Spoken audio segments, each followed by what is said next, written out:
আমি আজকে রান্না করব নতুন একটি স্বাদের এবং খুব চটজলদিও হয়ে যায় হাতে মেখে চিকেন কষা।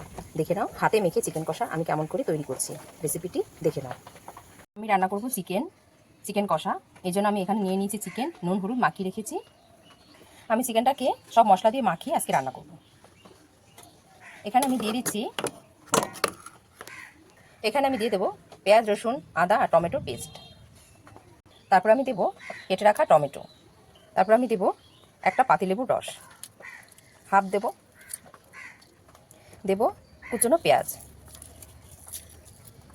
এখানে যেহেতু পরিমাণ মতো নুন আমি মাখিয়ে রেখেছি, সেই জন্য আমি সামান্য হলুদ গুঁড়ো দিয়ে দেবো ধনে গুঁড়ো আর দিয়ে দেবো জিরে গুঁড়ো। এখানে দেবো কেটে রাখা আলু, এরপর দেবো সর্ষের তেল। এবার আমি হাতে সব উপকরণগুলো একসাথে মেখে নেব। দেখো বন্ধুরা, চিকেনের সাথে সব মশলা আমি মেখে নিয়েছি। এখানে আমি এটা আবার 20 মিনিট আমি রেস্টে রেখে দেবো।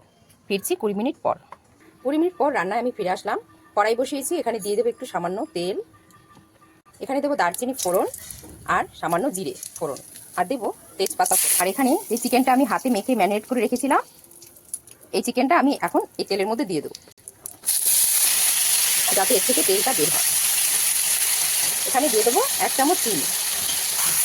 এবার আমি চিকেনটাকে ঢেকে রান্না করবো।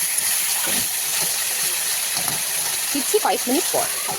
চিকেন আমার একদম হয়ে এসেছে। এবার আমি এখানে দিয়ে দেবো ধনেপাতা কুচি। মাখা চিকেন কষা আমার একদম রেডি। এবার আমি নামিয়ে নেব। কালারটা কীরকম হয়েছে বন্ধুরা কমেন্টে অবশ্যই বলবেন। কষা আমার একদম রেডি। দেখে নেওয়ার ফাইনাল লুক কীরকম হয়েছে। ভালো লাগলে লাইক কমেন্ট শেয়ার আর সাবস্ক্রাইব করে আমার পাশে থাকবেন বন্ধুরা। নিত্য নতুন রেসিপি দেখার জন্য আমার চ্যানেলটি অবশ্যই সাবস্ক্রাইব করবেন। ধন্যবাদ। দেখা হচ্ছে অন্য একটি রেসিপির সাথে। নমস্কার।